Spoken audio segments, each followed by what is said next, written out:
Today we will continue at looking at the path that God leads us on and his outline of the holy days and the things that we've covered thus far. We've passed through the Passover. We've gone through the days of unleavened bread. And we've even taken our time in recognizing Pentecost. All of these things have themes for us to recognize and apply in the way that we think into our lives. We have the Passover that brings us to understand and focus on the sacrifice that God has made that enables us to be re-engaged with him. We have the days of unleavened bread, which highlights the grace that God has extended to us, where sin is not imputed to us. However, effort is required on our part to pursue righteousness, to pursue a sinless life. And we've been enabled to have that amenity afforded to us because of Christ's sacrifice, because of God's grace, as we saw through the Passover and the days of unleavened bread. We then approach and dealt with the day of Pentecost, or the Feast of Pentecost, which encompasses 50 days and in actuality is a season as opposed to just a literal day. And in Pentecost, traditionally, what is focused on would be the fact that God's Spirit was disseminated on a wider basis.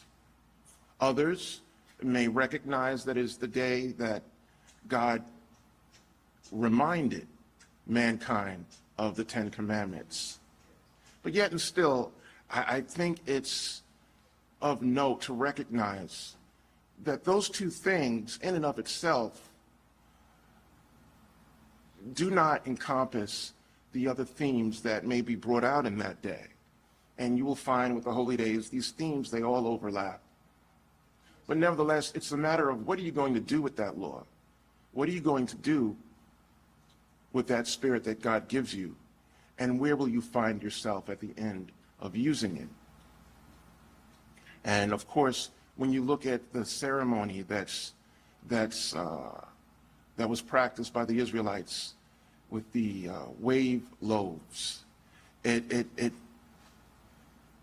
implies that law, it implies that spirit is utilized by the church, by the individuals in the church along their journey, and it culminates in them becoming a part of the family of God and becoming the bride of Christ and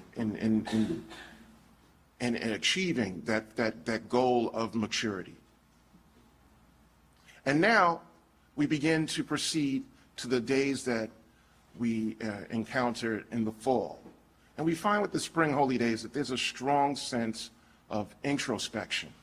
And as we move towards the fall, that introspection grows from an individual sense of examination and expands to multiple people. It expands to nations. It expands to the whole world and all of mankind as you proceed through the fall holy days. And where they in turn, as a people, begin to examine themselves. Where they in turn, as members of a collective, begin to examine themselves individually. And you have a wider sense of this application of those that are under and that follow God's way of life and that follow God's law. And that's the trek, that's the path that we find ourselves on now at this point. And in so doing, we look at how God is working with us, and we see that God has made a diagnosis. He's looked at us and through the pages of the Bible has explained to us what is wrong. There is something awry. The mankind is sick.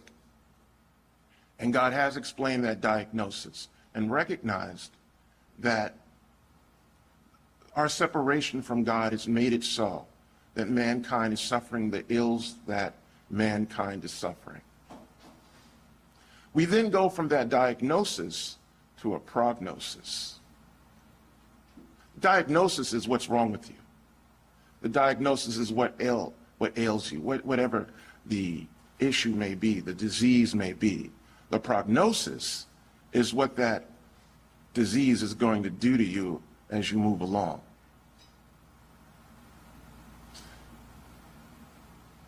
When I was back in college, I volunteered for a suicide hotline where they trained you on how to speak to people that were suicidal. And you were trained where initially you have to establish some degree of diagnosis. What's wrong? What's the issue if they're suicidal? And once you did that, you then had to share with them a prognosis. I took, a whole bottle of pills. I'm not enjoying the way life is going, and thereby, this is the way I'm dealing with it. And just figured I'd give you a call, chat a little bit before I pass along. TV has you to believe you just close your eyes and just wasp away. That is not the reality. And so they would have us give the prognosis. What did you take? Okay, you look it up, you see the effects that that's going to have. We had this listing of how a lot of these substances would affect you. And you would then reiterate to them, listen, you're going to go into cardiac arrest in about an hour. And, that's probably not going to feel too comfortable. You may pass out, so on and so forth. Then you got, what? How about you call me an ambulance? Nobody's trying to go through that. Prognosis of what you're going to deal with and how things are going to develop. Most people are unaware of how things play out in real time. And so God has shared with us a prognosis of what's going to happen to human society, what's going to happen to people as we are detached from God, what's going to happen to the church in this environment. And so we find there's a point in time where the disciples approached Christ and they themselves wanted to receive a prognosis. In Matthew 24,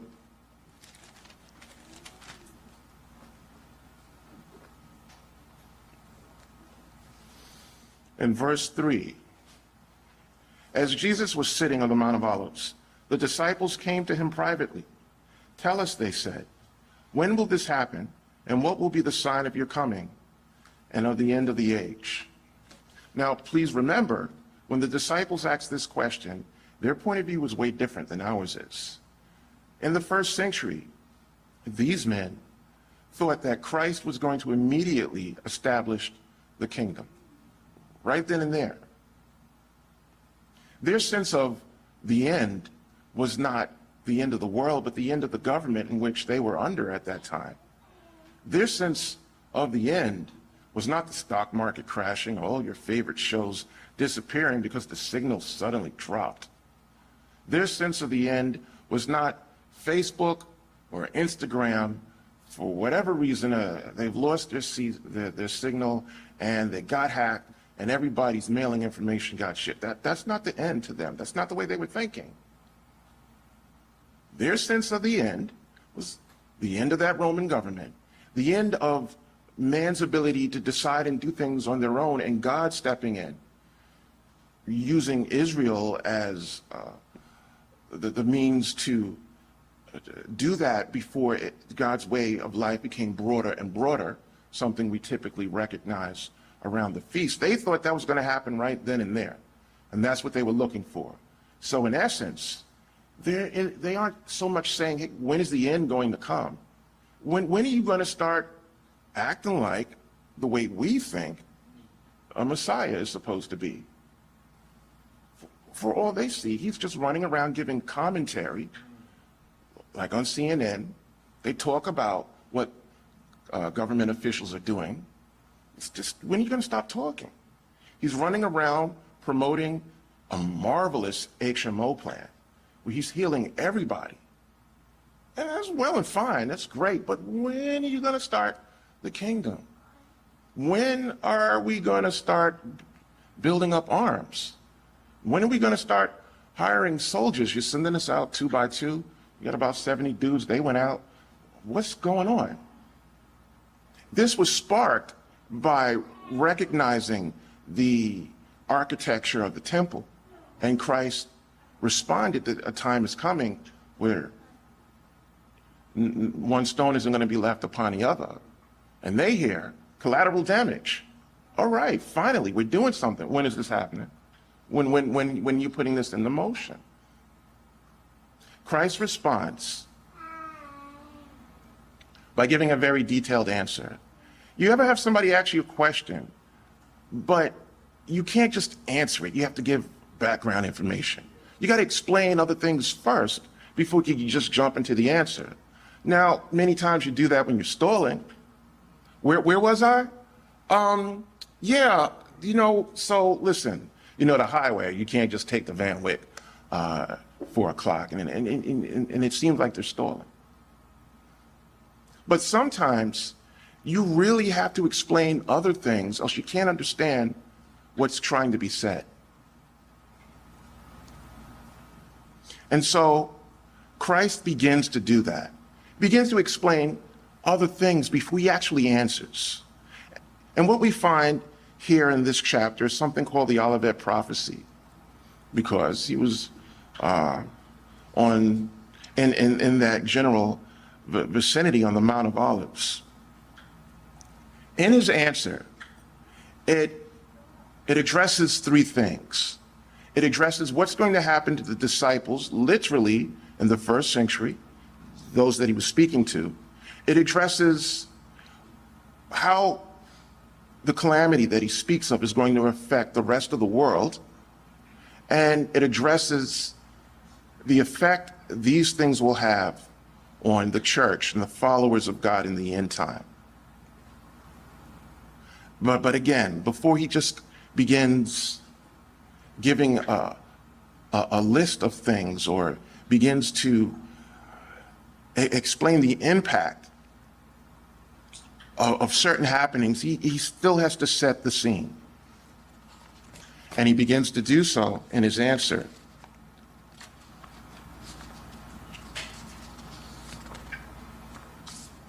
Now, for ages, people have been trying to figure out when the kingdom of God would come. We've had individuals go so far as to give dates and time. And of course, they were wrong. Now, some take interest in when the kingdom of God will come out of curiosity. Others truly want the kingdom to be reestablished.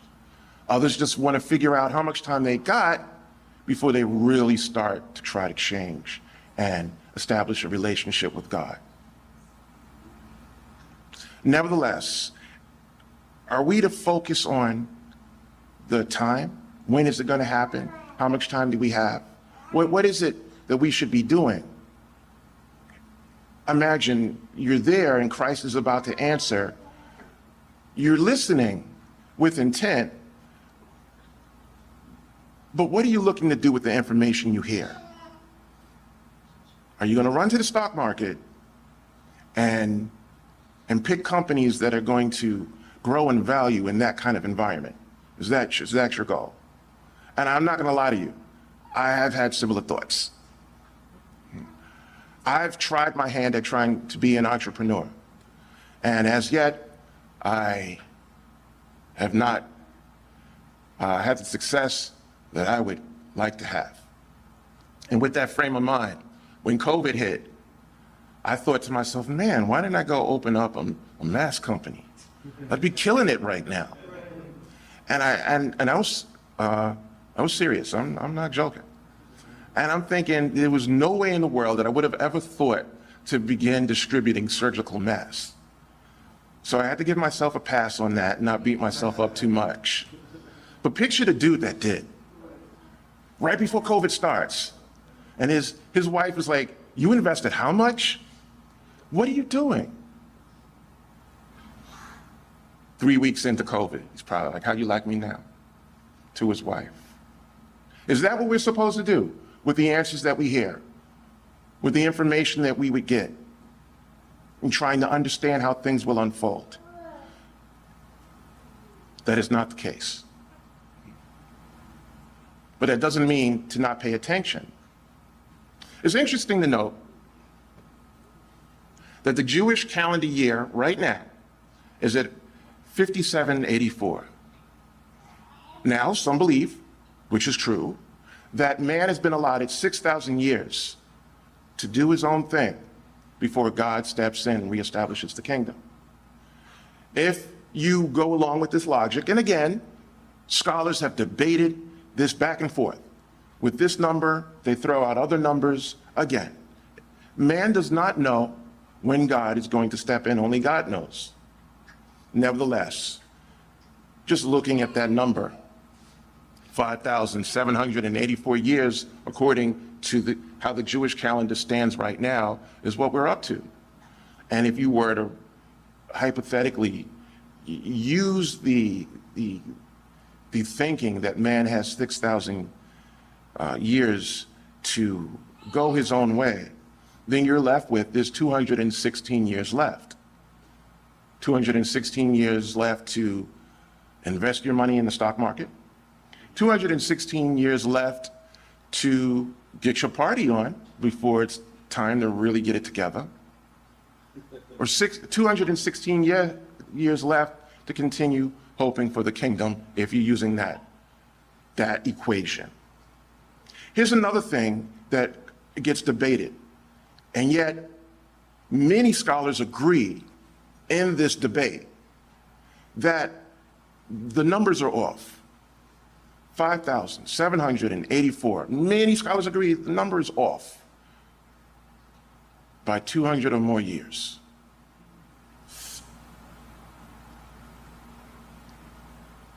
That kind of messes up trying to figure out which stocks to pick. And if you're trying to figure out how much long you got to play, that messes that equation up too. And if you're looking forward to the kingdom, does that really change your behavior? Again, these are numbers that scholars will play with and debate. And in actuality, we don't have a number to work with. Matthew 24, dropping down to verse 36, here Christ says, "But about that day or hour, no one knows, not even the angels in heaven, nor the Son, but only the Father." Amen. So certainly at the time of his speaking, the Father was the only one that knew how things would transpire according to date and time. And so we may not have a specific time to set our alarm clock to, but we can get a sense of what's going on. We can look around us and see that things are changing. 4,000 years, 5,000 years passed in man's history where he was riding on a horse. 5,000 plus years. And you look back at the last 200-300 years, nobody went on a horse. Everybody's got locomotion, automated transportation. People are flying. All within the last 200-300 years. 5,000 plus years, horse. Last 200-300 years, things have certainly changed quite quickly. 5,000 plus years, you had to write a letter or send a messenger. The last 200-300 years, communication has just increased beyond imagination. You could get on the phone and speak to someone face to face, thousands of miles away. Things have changed so quickly. And I mentioned COVID. It's hard to see the sun set and someone on the other side of the world sees the same thing at that moment. But here we found ourselves experiencing the same thing at the same time. What is that? That's not normal. That's different. And, if I may add, doesn't really fit, I guess, but I can make it fit. I called the Uber here last week, and this brother picked me up in a Tesla. Now, I have a lot of experience in riding in the back of a car. I've ridden in a number of automobiles. Well, what we got? We got Dodge, we got Chrysler, Hyundai, Kia, there's no shame. We got, we even got the high-end, BMW, Mercedes, so on and so forth, Toyota, Nissan. I haven't had a lot of time in a Tesla. Everybody knows about Tesla. You've certainly heard the name. And there's always like a mystique to it, even if you don't know what's going on. You may have a sense it runs on electricity, but there's a reason for that mystique. I get in, first of all, the car pulls up to my home, and I was coming here. And okay, I see it's a Tesla, and I go, that's interesting. I don't know how to open the door. There's no handle. So I go to the passenger side. I signal to the driver. He lowers his window. How you doing? Appreciate you coming to get me. I'm sorry. I don't know how to open the door. And he looks at me. He starts to get out. I was like, no. You don't have to get out. Come around. Just tell me what to do. And he told me. You take your thumb and you press it into where you think the handle should be, and a latch will come out. The door will open. It's like, all right, I'll try this out. Sure enough, the door opened. I'm like, what is this? I get in the car. I shut the door. The roof, or where the roof should be, is hard. It's solid, but you can see the sky. It's like a moon roof or a sun roof, but clear. Like when you're in a spaceship on TV. So the whole roof, as I said, is hard, but you see the sky. I'm like, okay. I look forward, and there's a big screen. And as the driver drives, on the screen, you see almost like an animated, detailed version of everything outside the car. People, the cars you're passing. And I'm just like, what is this? As you're driving. Amazing. Amazing. When the driver dropped me off, I told him, listen, this technology is crazy. It's just amazing. I'm very impressed with this car. And by the way, how do I get out? He had to tell me how to open the door, because you can't just open the door like that. Insane. Technology has changed so much in just recent times. And man has spent so much time riding a horse. For it to change, for a man to ride a horse for 5,000 plus years, and suddenly within the last 200-300 years, the last 50, to have changes like this, where a 50-year-old man does not know how to get out of a car. Things are moving along. The world is shrinking. Before you could sin, whatever damage that may do, it didn't affect somebody on the other side of the world. Now that sin, you just contaminated somebody else on the other side of the world and their kids, because now they're emulating you. Who would have thought? This is what has changed. And so yes, just looking around at our environment, you begin to sense something is different. The same way we look at the weather. You could tell it's about to rain. The way the sky looks, the way the wind is blowing. You can even smell it. It's gonna rain. Doesn't look like it to the eye that it's gonna rain right now, but you could tell it's gonna rain. It's not raining right now, but you could tell it's going to rain. And even if the sky isn't revealing itself in that way, and it's sunny, you can still sense that it's going to rain at times. And have you ever gotten caught out in the rain? Doesn't feel good. You weren't paying attention. Those are the people that get caught out in the rain. You're so busy with your day, busy with what's going on. Never realized it was going to rain. And you chose to wear something that wasn't suited for the rain. And if it rains, you're going to get caught out there. And you still have the rest of your day to do. And if it does rain, who are the ones that are prepared? Especially when the rain catches you off guard, there's always those 2 or 3 people. They got their umbrella. They all dry. They were prepared. They were looking. They were watching. And that's what we need to do, as opposed to being focused on how much time is left. We need to be prepared. Yeah. This is an impression that is constantly pushed throughout the Bible. Be prepared. And when we need to take those preparations, and we look at the many preparations that we do take, and we could then relay that back to the preparations we need to take towards God. And we indeed do take preparations. We take preparations with our health.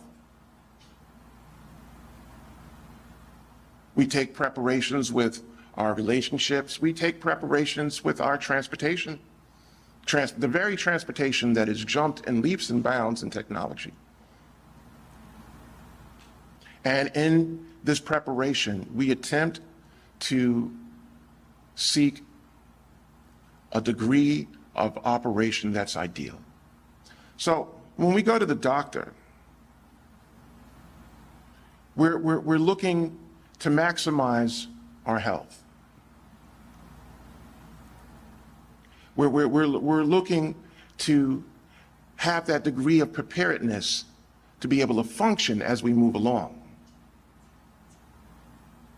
And when we do these things, whether it be the doctor, whether it be a therapist with your relationship, whether it be a mechanic fixing your car, we are open to degrees of examination by these parties. We yield ourselves to degrees of examination by them. And you don't feel interrogated. In fact, it's wanted that they examine you in this manner. You don't get indignant. You don't even go, hey, listen, that's a little personal. And so why would we do that when we come to church, when we come before God, or if God were to dare speak on our behavior in ways that we think, hey, that's my business, that's personal. And so when you go to the doctor and he asks, how's your bowel movements? It's understood, particularly if you have issues, gastrointestinal issues, or you're seeing blood in places that you should not see that. That's not a question that you feel is out of line. Hey, what color, what's the color of your urine?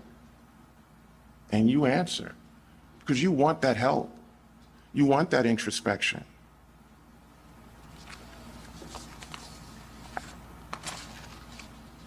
If you go to a marriage therapist, you're looking for help on your relationship.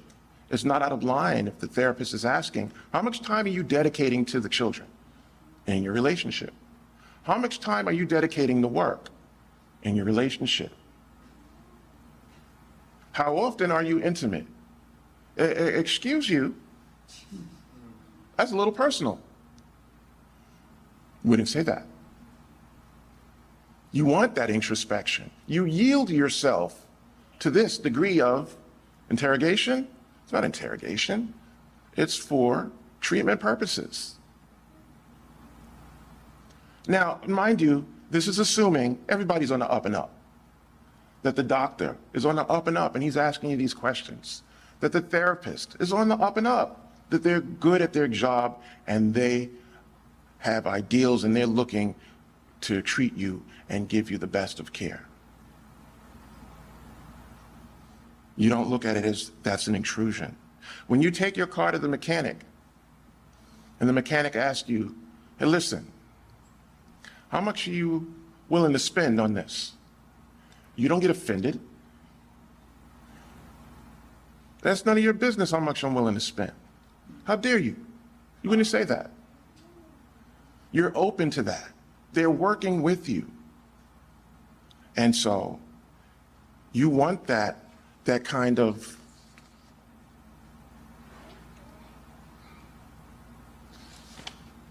why I got to tell you the word. You want that kind of word. What word should I be looking for right here? What's that? Here we go. All right. Yes, you want that diagnosis so you could determine your prognosis, so you can see where this is taking you. You want that examination. I prefaced when I started, our presentation can be a little different, and hence, sometimes I ask for help or do things you may not customarily see.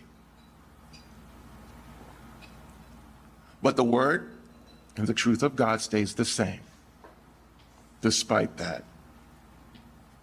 And so, yes, you want that kind of examination. And my point is, we are comfortable or okay with that kind of examination from the doctor, from the therapist, from the mechanic. But if we get that from God, it's a little uncomfortable. Like stay in your lane. Don't do that. So when we come to church, for those that are present here, for those that may be online, when you come, what are you looking for? When you show up to the doctor, to the therapist, to the mechanic, you're seeking that examination. You're seeking to have your health and your performance put in a way where it's ideal, where you're put in a position where you could perform at your optimum level. And so many of us here today, in person and online, we've come here seeking to address our health and our spiritual health and our behavioral performance. That's why we're here. The same way we would go to the doctor, therapist, or the mechanic. We're looking to maintain our spiritual health. We're looking to improve our spiritual health. We're looking to appreciate the recognition of that spiritual health. And so it isn't out the ordinary. Were you to come and you were asked, how often do you pray? That's personal. What you doing? Doctor does it. Marriage therapist does it. You're not making a complaint. The mechanic does it. No complaints. How often do you pray? What's your relationship like with God? But honestly, we know you're supposed to answer a certain way. Oh, and I often mock popular Christianity. Maybe I shouldn't, but I do. And the line they always say is, I love me some Jesus. That's what you're supposed to say. You're not supposed to speak otherwise that, hey, I'm struggling right now. I'm kind of having a problem. I think my faith is taking a beat. You can't share that, can you? In the doctor's office, you can say things like, doctor, listen, I got up this morning, X, Y, and Z fell off. Couldn't put it back on. And the doctor doesn't look shocked. It's like, okay. And they go to deal with it. Because you're in the realm of what they do. They're okay with that. You can't say anything they haven't heard. And in my job, I'm exposed to things. I work with men and women that have come out of prison. And when things go wrong, sometimes I have to get involved and enforce certain things. And so in that line of work, sometimes You can't tell me something I haven't already heard. Some travesty, some way of how people may live, a crime. They're like, what happened? They did what? You hear some things. You read reports of what humans do to each other. Yeah. I'd say the stuff that I was exposed to is a step below, several steps below crimes of war. Because I didn't grow up in the street like that, but then other people may have stories. So in that line of work, it's gonna be hard to catch me off guard if you come to me and say, hey, I'm addicted to X, Y, and Z. Hey, I've experienced this kind of abuse, or I witnessed this kind of abuse, or I was the one that abused an X, Y, and Z man. Okay, and you know how to address it. Shouldn't that be what we do when we come to church? Shouldn't that be the environment we're in? And yet, you can't say that. If you're having those kind of problems, you can't say that. What? Your blood pressure keeps going up, you tell the doctor. If body pieces keep falling off, you tell the doctor. And he knows what to do. I remember I had an issue with my shoulder, which became such a problem that at work it was like, dude, you can't keep this up. And they say a lot of guys don't want to go to the doctor. I couldn't lift my arm. I didn't know what was wrong. I thought maybe I tore something, but I couldn't lift it. So I was driving with one hand. You can imagine that kind of job. You have equipment and you can't lift your arm, then you can't go to your equipment. And worst comes to worst and you need to use certain pieces of equipment and you can't lift your arm. It was like my partner eventually was like, dude, this is getting dangerous. You gotta go to the doctor. You can't do this anymore. And I was like, yeah, you're right. I couldn't even you're right. I can't lift my arm. Like, you're right. And I went to the doctor and I told him what happened. I can't lift my arm. I told him the pain I was feeling. And I'm expecting to see alarm on his face the way I felt. And he was like, okay. He knew what it was. He knew what to do. I was shocked. He explained what it was. He told me, he gave me a diagnosis. He gave me a prognosis and told me how he was going to fix it. I was like, look at this. Go ahead. We come to church and we're exposed to that same diagnosis and prognosis. So as I said, how often do you pray? How often do you study? What's your relationship like with God? Are you getting along with God? If you're not, maybe you're in the right place. And you'll have a diagnosis, you'll have a prognosis if that continues. And we can look to see how to treat it, what to do. That's imperative, particularly in the answers that Christ was about to give, as I mentioned. Sometimes you got to prep people when they ask you a question before you just jump right into it. And there's certain things you got to explain first. And so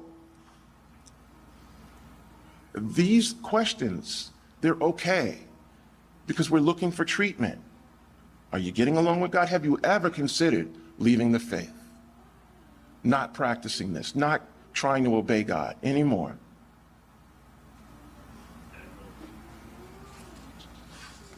And again, is that any different than how the doctor does? Even if you don't have that problem, sometimes those questions will come up. How are you doing with that? Do you feel pain? Are you experiencing dizziness?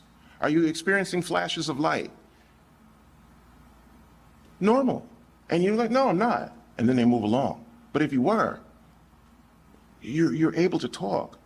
You experience burning when you urinate. And amongst all the things that may be, it may be related to other urinary tract issues and such. Many of these things people may experience as they get older, or you may have these problems now. Doctor asks a zillion questions to determine, do you have a kidney stone? Do you just have an ulcer? Do you have a hernia? It comes from the examination. And they'll ask you questions like that.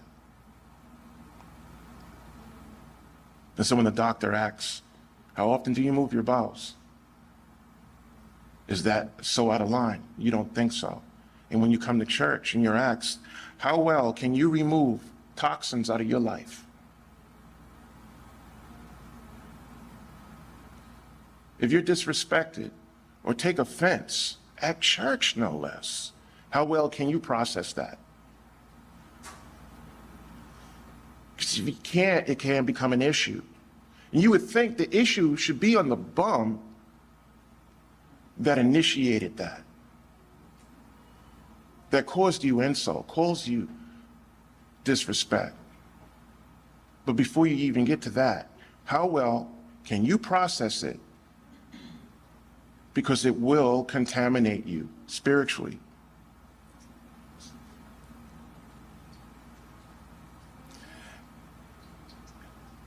How well can you process the behavior of others disturbing you? How well can you process seeing the behavior to others disturb you? And then here comes the kicker. How well can you process hearing about behavior? Because all those things can become an issue spiritually. And you can find yourself in a position where you're not healthy. And so just the same way the doctor asks these questions, we find we should be asking ourselves these questions and open to this degree of examination by God. We should be doing this with ourselves. Likewise, you go to the marriage therapist and they ask, how often are you intimate? Don't get offended. It's part of the examination and the treatment, the diagnosis, the prognosis, and the approach to ideal optimum performance.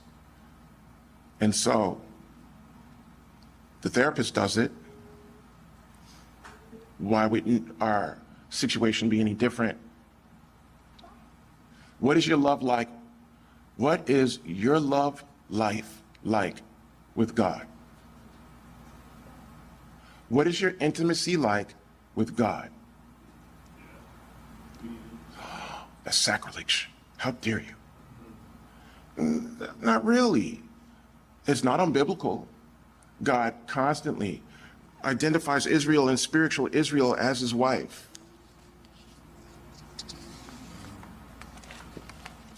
What's your intimacy like with God? Are you intimate with God? Do you have a strong bond with God? Or do you think it's okay to just deal with God here and then go off over here and begin to entertain ways of thinking and formulating within your mind approaches that aren't the way God would use,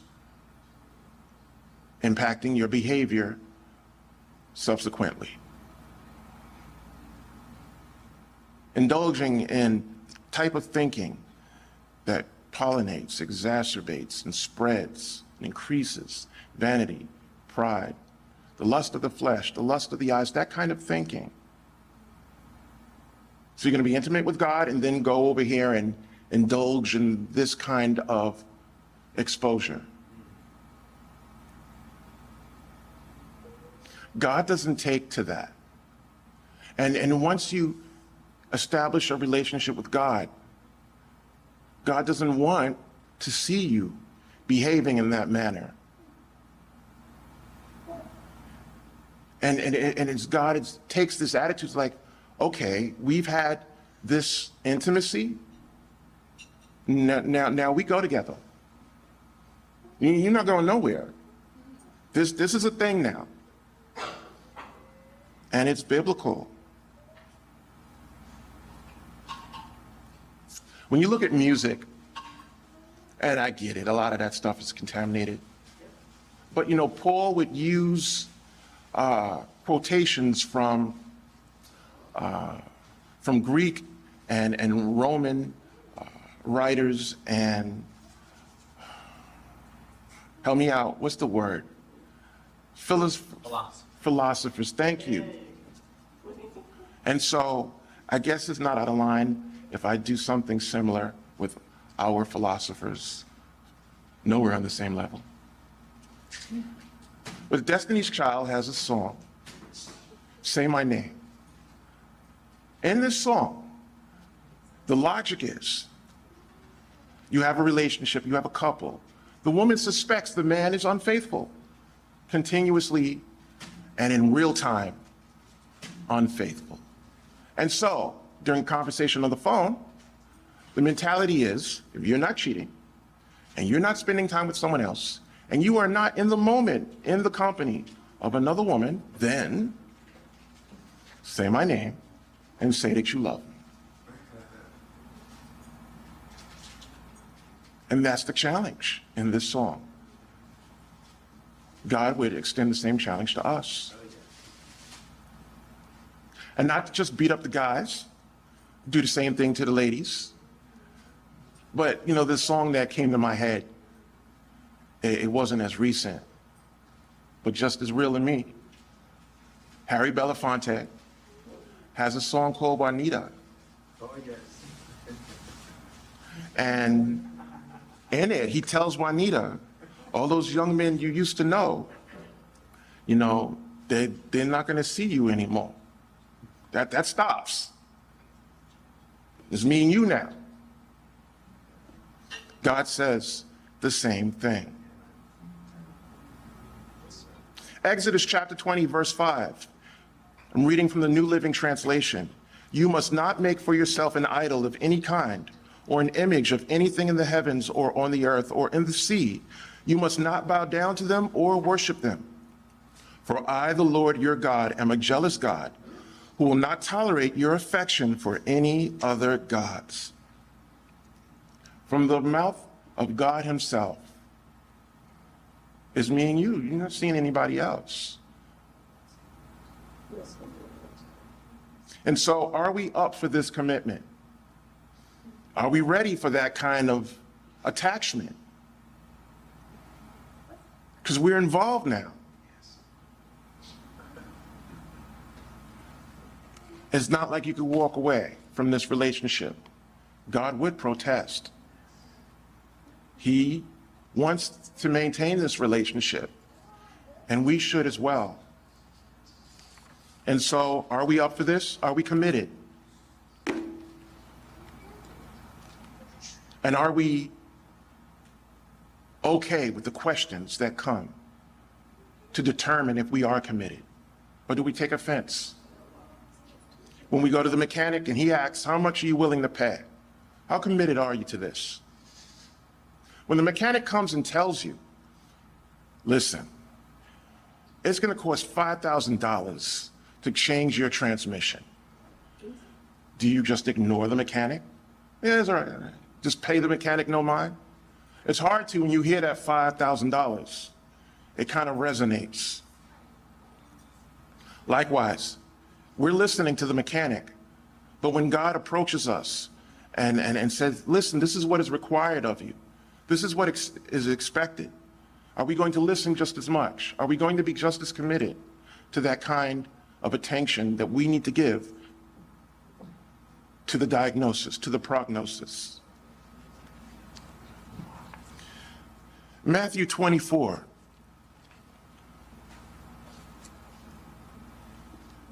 Here Christ says, therefore keep watch, because you do not know on what day your Lord will come.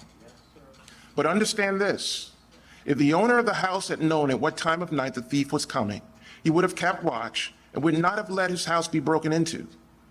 So you also must be ready, because the Son of Man will come at an hour you do not expect.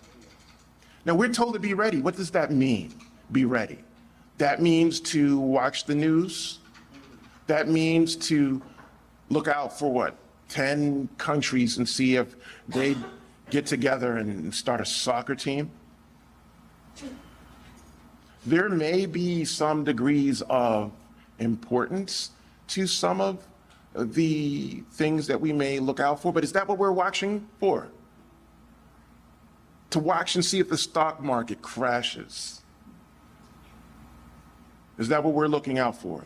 Or are we looking out for a new strain of whatever craziness somebody thought up next to get released that could make people sick? What are we looking out for? Christ is here saying to keep watch of what? Your relationship with God.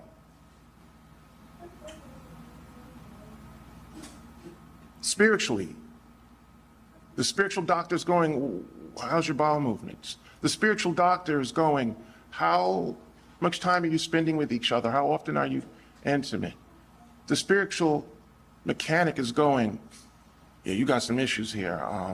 How much you looking to get involved with this? How deep you want to get? How much money are you willing to put into this? How committed are you? Watch the condition of your relationship. Watch your diagnosis. Watch that prognosis and address it. Maintain a relationship with God. Pray. Study. Apply what you've learned. Endure from the onslaught that will come on you as you practice in thinking and behavior the output of such, and then repeat that whole process. That's the Christian life. How well can you do this? How well can you sustain this? That's what you're watching. Even above some of the other things, so others will put such emphasis on a lot of these other precursors, and they don't watch the condition of their relationship with God, that internal development, the nature within them. Is it God-like? That's what we're doing. We're developing the nature of God. Matthew 24, at the beginning of the verse, we left off where Christ was asked, when will these things happen? And he begins to set the scene. Verse 4, watch out that no one deceives you. And he begins to recite things that run parallel to what we see in Revelation 6 with we have a rider on a horse, an analogy that has worked for the past 5,000 and plus years and has lost touch with us today because we ride in Teslas. But all that early time, it's understood a rider on a horse. And so we see these riders on horses, each one symbolically representing some of the things that were going to transpire. And Christ goes on to say, and again, each one of these points is in sync with the riders on the horse. I won't emphasize that right now. For many will come in my name claiming I am the Messiah and will deceive many. You're going to have this form of religion that is going to be promoted throughout the world, where people will say, and the essence of this religion will say that Christ was the Messiah. And it'll lack everything else that's supposed to go along with it. Yes. And this will deceive many. That's one point. You will hear of wars and rumors of wars, but see to it that you are not alarmed. Such things must happen, but the end is still to come. That's not it. That's, dare I say, normal. So you got religious deception, you have wars, and Christ is saying, don't look for massive religious deception. That's going to be normal for 6,000 years. Don't look for a big war to break out. That's going to be normal over the 6,000 years. Nation will rise against nation and kingdom against kingdom. There will be famines and earthquakes in various places. All these things are the beginning of birth pains. You're not even in labor. That's just the beginning of the birth pains. That's not even, oh, call a cab, call your husband, call your moms. Not even. You're still at home. You didn't even get to the hospital. That's prior to just the start. That's nothing. That's when you just get out of bed, you throw your feet over to hit the floor and you get that little twang in your stomach, as if I know. And it's like, oh, what's that? Perhaps you may begin to suspect your water is about to break. It's just the beginning. This is normal. These things would be going on for 5,000 years. That's not it. He goes on to say, and please keep in mind, the chapter of Matthew 24 is a description of things that are going to happen, but it allows for insets, interjections from Daniel and Revelation into the narrative that he's giving for a complete picture. And many times the Bible will do that. You'll get here a little and there a little. Well, why didn't you just tell me all at once? As the disciples would always ask, why are you always talking funny? Listen, this is the way this is going to work.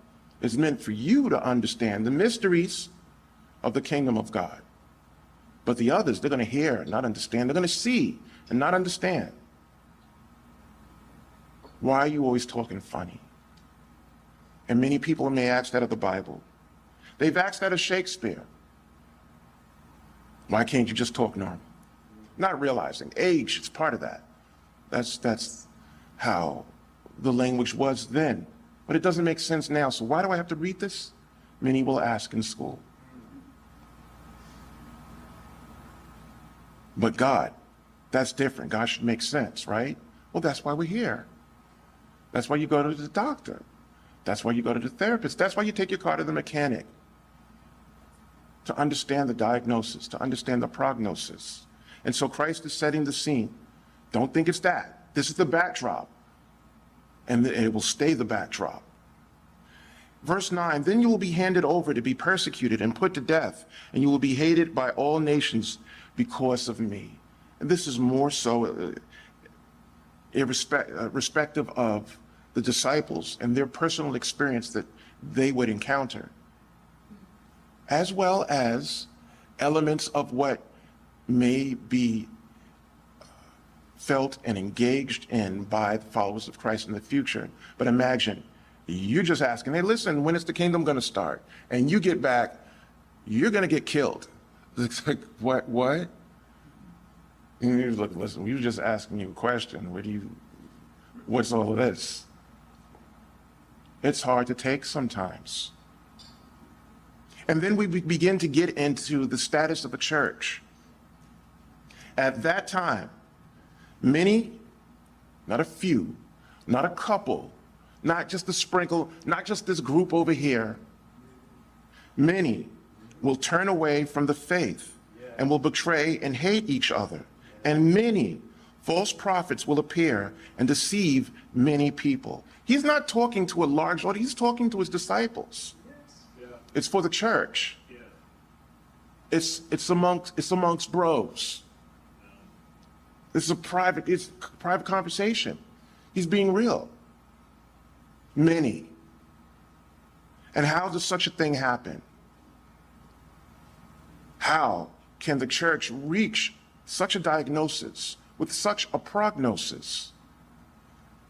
If you're not using God's Spirit the way that you should, if you're not praying and studying and applying and enduring and repeating that process, you'll find yourself in a condition that could have been averted if you had listened to the spiritual doctor when they asked about your bowel movement, when they asked about how well you could process the slights that you receive from your brother and your sister in the church, when they asked how well you can process the things that go on in our interacting, and how you could become offended. How well are you processing that? And if you don't, you find yourself at this. That's the prognosis. When the spiritual therapist asks, how intimate are you with God? And you're not doing that, you're not spending time, you're not reconnecting, you find yourself at this. When the spiritual mechanic asks, how much are you willing to put into this? Because this is going to require a lot of work. Just give me the go-ahead. I'll lift the car up and start, and we'll call you when it's ready, and you bring back $5,000. That's a lot. How much are you willing to put into this? Are you willing to invest into your relationship with God? Or would you rather chase the status of the world? Things may be better off for you. Maybe it'll be better if you're able to work a little bit on Saturday. You're losing out on that extra money. Maybe your relationships would be better if you weren't caught up in all of this, Sabbath keeping, holy day keeping nonsense. It would work better. We'd probably get along better. You spend more time. There's a show I wanted to see, and I could only find tickets on Saturday. When you do your Sabbath, you're screwing this up. Come on, spend time. Right? How much are you willing to commit to pursue a relationship with God? That does not mean ignoring the relationships of concern that are in our life as well. But with the pressure, it's so easy to get to a point where, you know what? This is stupid. I'm not doing this anymore. And when that happens, you get to this. Many will turn away from the faith and will betray and hate each other. And many false prophets will appear and deceive many people. Many turn away from the faith. Many betray, many hate. Many become deceived by false prophets. That's what happens. Verse 12, because of the increase of wickedness around the world, affecting the church, and now in the church, the love of most will grow cold. There's that intimacy. What's your love life like with God? It comes out, you whine to this. How does that start? Love life gets affected. Next thing you know, maybe your conversation starts to change. Something important, relevant, happens. You don't share it with your spouse. Why bother? Next thing you know, you're sleeping in another room. You could add the country music or the blues music, if you wished, to this narrative, because it just decreases in optimum level of performance. You get what I'm trying to say. Same thing happens with our relationship with God. Yes. Because of the increase of wickedness, the love of most will grow cold, but the one who stands firm to the end will be saved. That's the goal. That's the endurance part. And we need the tools that we've been given to endure through an environment that is oncoming, that Christ is about to begin to break down and explain. But as I said, first he had to set the scene and describe what is happening.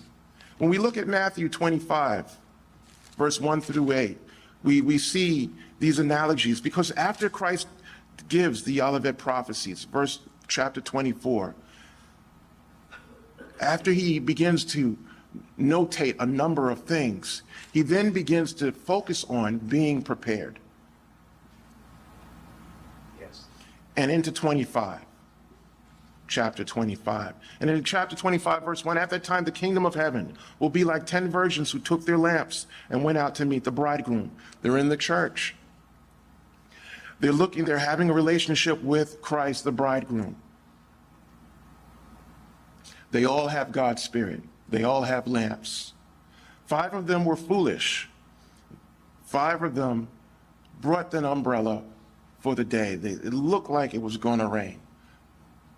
5 of them went to the doctor, and when they were asked, how's your bowel movements? They didn't go, what is your problem?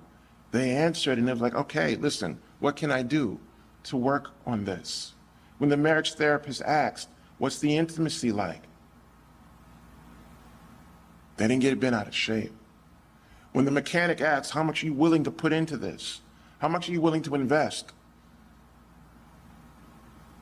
When the spiritual doctor asked, how much are you willing to pray, study, apply, endure, and repeat?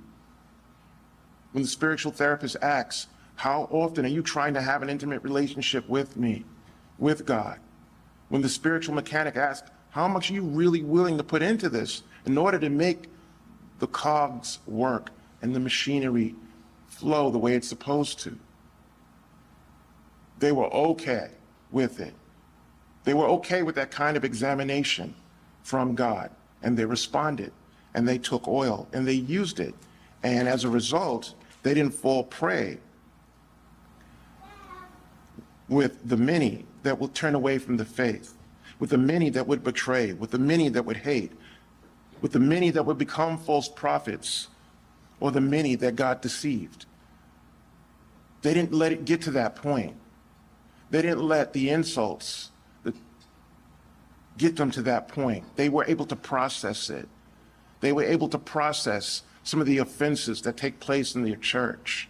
They were able to process what they saw and how others treated each other. They were able to process the things they heard about how others treated each other. And they endured. Yes. They stood firm. And now you have them being called the wise ones. The foolish ones, verse 3, they took their lamps also. They're also in the church. They also have God's Spirit, but they weren't prepared. And when the doctor asked, what's your bowel movement like? They were like, what? So what is this? Where's the administrator? This guy's out of pocket. He's out of line. When the therapist asks, what's your intimacy like? When the mechanic asks, how much are you willing to put into this? They had trepidations. That's a little bit too much. Yeah, I can't fix this car. I'm gonna have to take the bus. Mind you, 5 are foolish, 5 are wise. They're both in the church. Half the church is foolish in this parable.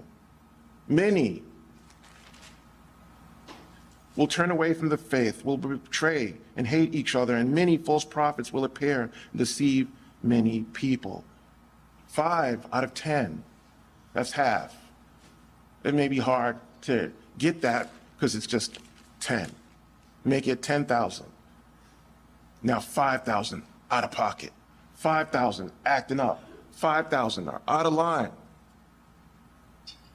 If you're having a parade past your house, if you came to find out that 5,000 are going to riot, that's a problem. 5,000 people acting out, lawless. Now let's not make it 10,000, let's make it 20,000. That means 10,000 people are out of pocket.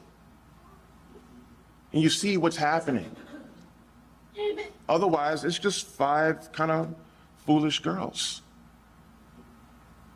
No, there's a serious problem here, and it's something to look out for, and we need to be responsive. And this is the scene that Christ is setting up, even before he begins to talk and say what to look out for. He's letting you know the backdrop of how the world is, but the backdrop of how the church is going to be, and you need to pay attention. I got on the bus last week. The person in front of me did not pay his fare. He looked like a brother that wouldn't pay his fare. I paid my fare, and we walked to the back of the bus. We get to the back, the bus driver took exception to this behavior, and he begins to yell out, "Hey, hey." He then gets out of his seat, stands in front of the bus, and now myself and this other gentleman, we're sitting in the back. And the bus driver's going, "Come back up here." He's mad. "Come back up here." The guy that didn't pay his fare is looking around. And then he goes to me, "Hey, he's calling me." We're not supposed to do that when God tries to get our attention. When we hear many will turn away from the faith, many will betray, many will hate, many will become false prophets, and many will be deceived. And when we hear half of the church, at least in this parable, don't have any oil and they're not using it, don't turn around and go, "Oh, yeah, he's calling me." And you know what? At first, when that man did that to me, I was like, how dare you? He's talking to you. And then I went, you know what? I shouldn't act like that. Let me check myself. So I got up and started to walk to the front, and the driver was like, no, not you. Sit back, get out of here, sit back down. But still, we're all supposed to question ourselves. Ephesians chapter 6 and verse 10. Ephesians 6, verse 10. Finally, be strong in the Lord and in his mighty power. Pray, study, apply, endure, repeat. Put on the full armor of God so that you can take your stand against the devil's schemes. Understand those schemes. You understand the diagnosis and the prognosis. The result of those schemes, if you're not strong in the mighty power of God, and you don't put on that armor, then you will fall prey, and you will be part of the many that will turn away, the many that will have a problem with their faith, the many that will betray, the many that will hate, the many that will become false prophets, and the many that will be deceived. Verse 12, for our struggle is not against flesh and blood, but against the rulers and the authorities, against the powers of this dark world, and against the spiritual forces of evil in the heavenly realms. Hereby, what's being spoken of, it's not so much the government. It's not, worldly problems and difficulties. No, there's a spiritual aspect to it. And hence, you want to be responsive to that spiritual examination that we've been speaking of thus far. And primary cause of that is Satan. He's an accuser. In Zechariah chapter 15, verse 13, Zechariah chapter 3, we find Satan is constantly accusing, constantly applying pressure to the church. In Zechariah 3, verse 1, here we have Zechariah having a vision, and in his vision, he's observing the high priest, whose name is Joshua. Satan is beside him, beside the high priest, accusing him before what they have as the angel of the Lord. One, recognize in this vision Joshua, the high priest, not Joshua from the Old Testament. Joshua, the high priest, is representing the church, the spiritual church, spiritual Israel. We've covered many times before how you can encounter things in the Bible that refers to the angel of the Lord, and it isn't an angel, it's actually God the Word. And we see that, say, with Moses encountering the burning bush, and it's the angel of the Lord talking to him, but then as you read the conversation, you see that's actually God. Angel of the Lord or messenger of the Lord, which is what the translation would be in the Hebrew. So why are we getting messenger of the Lord? How can you have messenger of yourself? And then again, it makes you think it's the Word, it's bringing a message from God the Father. So here we have again, angel of the Lord, messenger of the Lord. The Word is speaking to Joshua, representing the church, with Satan right beside him, accusing. Verse 1 of chapter 3, then he showed me Joshua the high priest standing before the angel of the Lord, and Satan standing at his right side to accuse him. The Lord said to Satan, the Lord rebuke you, Satan. The Lord who has chosen Jerusalem rebuke you. Is not this man a burning stick snatched from the fire, something that was saved from being burned up and consumed? God has chosen to save the members of the church. He's applied his blood in the Passover to them and made it so they could be redeemed and reestablish themselves with God. They've had sin not be imputed to them because of God's grace.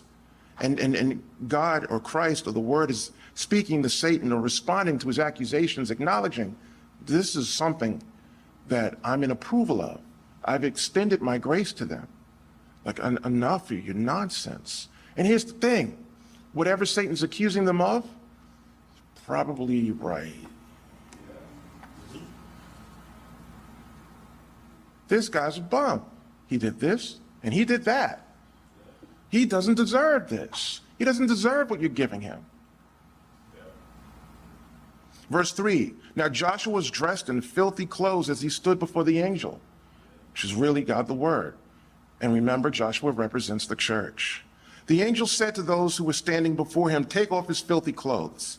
Then he said to Joshua, see, I have taken away your sin, and I will put fine garments on you. Angel can't take away sin. And we see what God has done.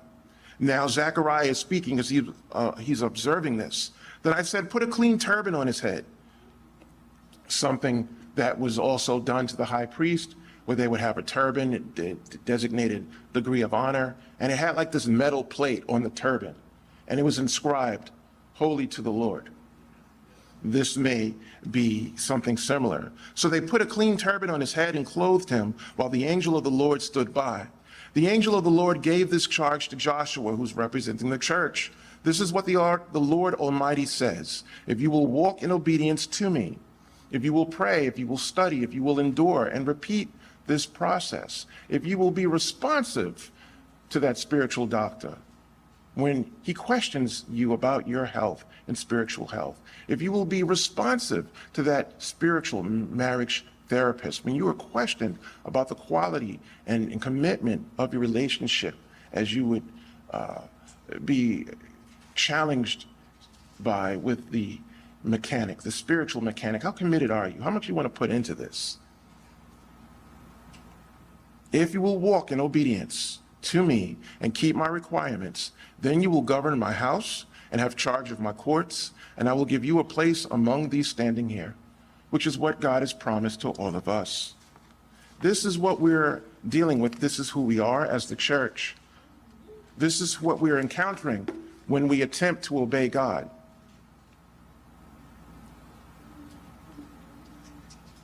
And this is what Christ was prepping. He was setting the scene, letting his disciples present in his face at the moment and to come that would read his words, the scene of what the church would be in before he begins to describe what is going to happen and transpire. Amos chapter 3, verse 7, we recognize that God does nothing without first telling his servants. So there are details here in this Bible to answer that question about the diagnosis and the prognosis. To answer that question that the disciples put to Christ, when are these things going to happen? Things that, as they unfold, at least narratively, align with the holy days that we are now beginning to approach. And one of those important pieces of interjection, once Christ has established this is the scene, this is what's going on, here are God's people, this is the stress that they're under, and this is the performance that is expected. It is in this environment that these things are going to happen. And then he begins as you go through Matthew 24. But to inject a very important happening that kind of is a catalyst for the things that Christ is about to speak on. In Revelation 12, in verse 7, Revelation 12 and verse 7. Then war broke out in heaven. Michael and his angels fought against the dragon, and the dragon and his angels fought back, but he was not strong enough, and they lost their place in heaven. The great dragon was hurled down, that ancient serpent called the devil or Satan, who leads the whole world astray. Something is going to happen in the spiritual realm that we may not be privy to or see, that is going to be a catalyst for many of the things that Christ will begin to describe in the Olivet prophecy in Matthew 24. And before he did, he first set the scene of the condition of the world and the status of the church before he even began to give those descriptions of what to look out for. He was hurled to the earth, meaning Satan, and his angels with him. Then I heard a loud voice in heaven say, now we have come Now have come the salvation and the power and the kingdom of our God and the authority of his Messiah. For the accuser, just as we saw how Satan accuses the church before God, for the accuser of our brothers and sisters, who accuses them before our God day and night, has been hurled down. They triumphed over him by the blood of the Lamb. The things that God and Christ have put forward have been successful, and it's accomplished what they wanted to in the body of Christ. And now the character and the spiritual result of that and being born into God's family, all that can come to fruition now. They triumphed over him by the blood of the Lamb and by the word of their testimony. They did not love their lives so much as to shrink from death. They were committed to that examination. Therefore rejoice, you heavens, and you who dwell in them. But woe to the earth and the sea, because the devil has gone down to you. He's not happy, and now you guys are going to have a problem on the earth. He's filled with fury because he knows that his time is short. And herein is a catalyst for many things that will begin to unfold, visibly and invisibly. Much of this correlates with what will happen as we approach the holy days. Much of this is dark and disturbing, and to begin to examine these things can be unsettling for many people. And yet these are the things that we're going to see as we go along, approaching the holy days, approaching the Feast of Tabernacles, approaching the Day of Atonement, and approaching the Feast of Trumpets. And it can be dark.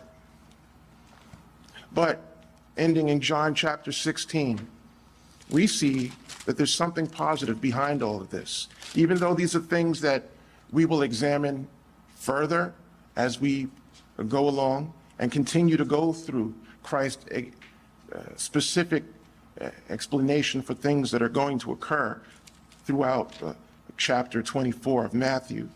In John chapter 16, verse 33, we find Christ speaking to his disciples and thereby us today. I have told you these things so that in me you may have peace. There's going to be some degree of being okay within ourselves because we know what's going on. Yes, sir. And many times we can have friends and they talk about how they're afraid to die, but they don't have some of the understanding that we have.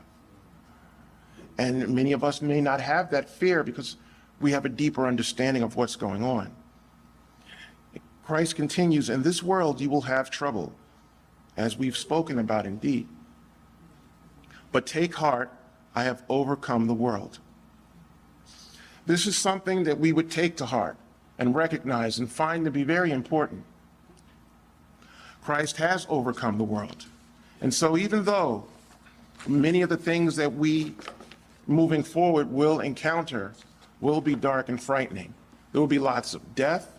There's lots of blood in these stories, lots of disease, lots of things going wrong because people do not acknowledge God, will not recognize God, will not obey God. And there will be suffering even among those in the church. And Christ details this, and we will be exposed to that as we move forward through further iterations of speaking. But the thing to walk away with is Christ has conquered the world. Things don't stay that way. And God's purpose will be accomplished in us and in the world at large.